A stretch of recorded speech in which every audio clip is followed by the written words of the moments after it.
বাংলাদেশের শিল্প কারখানাগুলোতে বিদ্যুৎ কিন্তু এখন একটা বিরাট পরিচালন ব্যয় হয়ে দাঁড়িয়েছে।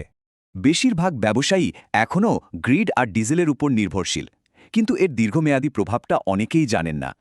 চলুন একটু হিসাবটা দেখা যাক। বিদ্যুৎ শুধু একটা ইউটিলিটি বিল না, এটা এখন বিশাল উৎপাদন খরচ। গ্রিড বিদ্যুতের খরচ যেখানে ৯-১১ টাকা, সেখানে ডিজেলের খরচ পড়ছে প্রায় ৩ গুণ বেশি।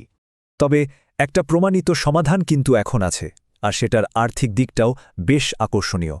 বাংলাদেশে সৌরশক্তির সম্ভাবনা কিন্তু প্রচুর। একটা ভালো সিস্টেমে প্রতিদিন প্রতি কিলোওয়াটে ৩ থেকে ৩.৫ ইউনিট বিদ্যুৎ আসে। আচ্ছা, তাহলে একটা সাধারণ কারখানার জন্য এর আর্থিক দিকটা কেমন দাঁড়ায়, চলুন দেখি। ধরুন একটা ১ মেগাওয়াটের সোলার প্ল্যান্ট, প্রতিদিনের উৎপাদন বছরে ১০ লক্ষ ইউনিট ছাড়িয়ে যায়। গ্রিডের গড় ট্যারিফে হিসাব করলে এটা বছরে প্রায় ১১ থেকে ১৩ মিলিয়ন টাকার বিদ্যুৎ। এই টাকাটাই প্রতি বছর নষ্ট হচ্ছে। সোলার থাকলে কিন্তু এই খরচটা পুরোটাই বেঁচে যেত। মজার ব্যাপার হলো, সোলার কোনো প্রজেক্ট না, বরং এটা একটা দীর্ঘমেয়াদী সম্পদ। সোলার প্যানেলের ওয়ারেন্টি থাকে ২৫ বছরের, মানে কয়েক দশক ধরে আর্থিক সুবিধা নিশ্চিত।